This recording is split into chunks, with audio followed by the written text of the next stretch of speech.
تازه او نوې خبر.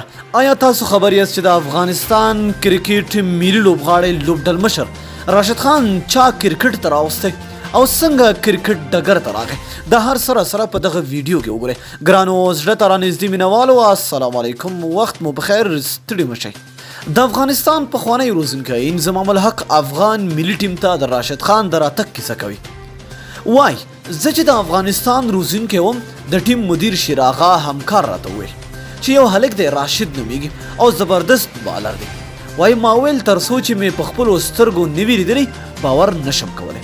وای اماراتو کې مو تمرین کاوه، راشد مو له کابل نه اماراتو ته راوغوښت او چې مې ولیده پوه شوم چې څه یو لوبغاړی دی او بیا مې ورته وویل زه درته درېږم که آوټ دې کړم ټیم کې دې داخلوم.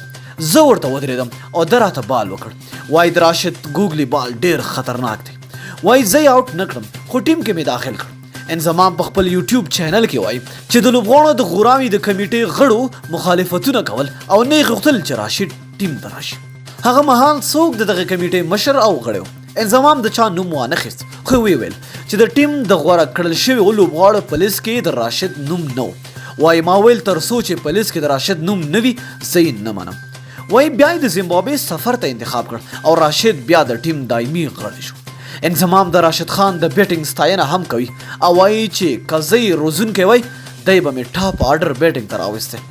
له دې خبرو داسې معلومیږي چې شیراغه همکار او انظمام الحق راشد خان نړیوال کرکټ ته راوستی او یا یې لار ورته پرانیستې ده. کور یې ودان ژوندی دې اوسي. نو دوستانو تاسو څه نظر لرئ؟ لاندې په کمنټ کې موږ سره خپل نظر شریک کړئ. تر بیا بلې ویډیو د الله په امان.